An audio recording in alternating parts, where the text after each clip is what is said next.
சும்மா சக்க போடு போட்ட பயோபிக் படங்கள் என்னலாம் தெரியுமா? 1000 கோடி 2000 கோடின்னு வசூல் சாதனை பண்ணுது. லிஸ்ட்ல நம்ம ஃபர்ஸ்ட் பார்க்க போறது இருவர். மணிரத்னம் இயக்கத்துல மோகன்லால், பிரகாஷ் ராஜ், ஐஸ்வர்யா ராய், ரேவதி, கௌதமி, தபு, நாசர் அப்படின்னு மிகப்பெரிய நடிப்பு பட்டாளமே ஒன்னு சேர்ந்து நடிச்ச படம் தான் இருவர். 1980கள்ல தமிழ்நாட்டு அரசியல் சின்னங்களான எம்ஜிஆர் மற்றும் கருணாநிதி ஆகியோரோட வாழ்க்கையையும் திராவிட அரசியலுக்கு இடையேயான உறவையும் பத்தி இருவர் படம் எடுக்கப்பட்டிருக்கோ. அந்த படத்துல இது ஒரு கிரிட்டிக்கல் சக்சஸ் அப்படின்னே சொல்லலாம். படம் ரிலீஸ் ஆகும் போது ஒரு பக்கம் நல்லா ஓடினாலும் இன்னொரு பக்கம் மிகப்பெரிய சர்ச்சைகள்லாம் கிளம்பிச்சு. இருந்தாலுமே இந்த படத்துக்கு 2 நேஷனல் அவார்டே கிடைச்சிருக்கு. லிஸ்ட்ல நம்ம அடுத்து பார்க்க போறது தி டைரக்டிவ் பிக்சர். மிலன் லுக்ரியா இயக்கத்துல வித்யா பாலன் நடிப்புல 2011ஆம் ஆண்டு வெளியான ஒரு படம் தான் இது. ஒரு காலகட்டத்துல ரசிகர்களை தன்னோட வசீகர பார்வையால கட்டி போட்டு வச்சிருந்த நடிகை தான் சில்க் ஸ்மிதா. சில்க் ஸ்மிதா இன்னைக்கு இந்த உலகத்துல இல்லைனாலும் அவங்களோட பேரும் புகழும் என்னைக்குமே அழியாது அப்படின்றது நமக்கு நல்லாவே தெரியும். அவங்களோட வாழ்க்கை வரலாறு அடிப்படையா கொண்டு எடுக்கப்பட்ட படம் தான் இது. ஆனா இது ஹிந்தியில எடுக்கப்பட்ட படம். நம்ம தமிழ்ல இவங்களோட வாழ்க்கை வரலாறு எடுத்திருந்தா மேபி இன்னும் நல்லா போக வாய்ப்பு இருந்திருக்கு. பட் ஹிந்தியில இந்த படம் சரியா போகாம ஒரு பிளாப்பா தான் இருந்திருக்கு. பட் இதுல வித்யா பாலன் அக்யூரேட்டா சில்க் ஸ்மிதா மாதிரி சூப்பரா நடிச்சிருப்பாங்க. இந்த படம் நீங்க பார்த்தது இல்ல அப்படின்னா டைம் கிடைக்கும் போது கண்டிப்பா பாருங்க. லிஸ்ட்ல நம்ம அடுத்து பார்க்க போறது MS தோனி தி அன்டோல்டு ஸ்டோரி. மிராஜ் பாண்டே இயக்கத்துல சுஷாந்த் சிங் ராஜ்போட், தீஷா பதானி, கியாரா அத்வானி ஆகியோரோட நடிப்புல 2016ஆம் ஆண்டு வெளியான படம் தான் இந்த MS தோனி. இந்த படத்துல மகேந்திர சிங் தோனியோட வாழ்க்கைய அடிப்படையா வச்சு எடுத்திருப்பாங்க.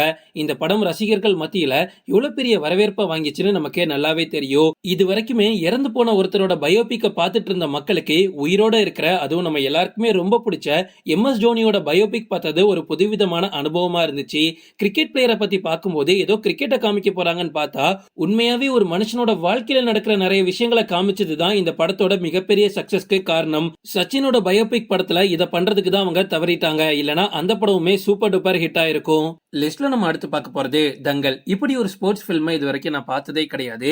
இப்போ வரைக்குமே என்னோட ஃபேவரட்டான பிலிம் அப்படின்னு சொல்லலாம். உமன் ரெஸ்லிங்க பத்தி இது வரைக்கும் நானும் பெருசா கேள்விப்பட்டதில்ல. அதை பத்திலாம் பெருசா எந்த ஒரு படமும் பார்த்ததில்ல. ஆனா இதை பார்த்ததுக்கு அப்புறமா அப்படி ஒரு கூஸ் பம்ப் அப்படின்னு சொல்லலாம். 2016ல இந்த படம் ரிலீஸ் ஆச்சு. இந்த படத்தோட பட்ஜெட் மொத்தமா வெறும் 70 கோடி தான். ஆனா இது கலெக்ட் பண்ணது 2000 கோடிக்கு மேல. சாதாரண கிராமத்துல இருக்கக்கூடிய மகாவீர் சிங் அவரோட 2 பொண்ணை எப்படி ரெஸ்லிங்க்கு ரெடி பண்ணி அது மூலமா இந்தியாக்கு எப்படி கோல்டு மெடல் கிடைக்கிறது அப்படின்றதுதான் இந்த படத்தோட கதை. தங்கல் படம் நீங்க எல்லாருமே பார்த்திருப்பீங்க அப்படின்னு நான் நம்புறேன். ஒருவேளை பார்த்தது இல்ல அப்படின்னா கண்டிப்பா இப்ப போய் பாத்துருங்க. லிஸ்ட்ல நம்ம அடுத்து பார்க்க போறது அமரன். இது வரைக்குமே எஸ்கேவோட கெரியர்ல எத்தனையோ படம் நடிச்சிருக்காரா? ஆனா எந்த ஒரு படத்துக்குமே நான் ஃபர்ஸ்ட் டே ஃபர்ஸ்ட் ஷோ போனதே கிடையாது. ஆனா அமரன் படத்துக்கு போனேன். ஃபுல் சாட்டிஸ்ஃபைங்கா திரும்ப வந்தேன். அப்படி ஒரு சூப்பரான பயோபிக்னு சொல்லலாம்.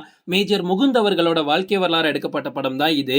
எஸ்கே எஸ்கேவா தெரிகிறாரா இல்ல முகுந்தா தெரிகிறாரா அப்படின்னே தெரியல. நான் உடனே எஸ்கேக்கு சொம்பு அடிக்கிறேன் அப்படின்லாம் சத்தியமா கிடையாது. இந்த படத்தை பத்தி மட்டும்தான் பேசுறேன். உண்மையாவே எஸ்கே இதுல முகுந்த் மாதிரி தெரியணும் அப்படின்றதுக்காக நிறைய ஹார்ட் ஒர்க் பண்ணியிருந்தாரு. அந்த அளவுக்கு இந்த படமுமே சூப்பரா இருந்துச்சு.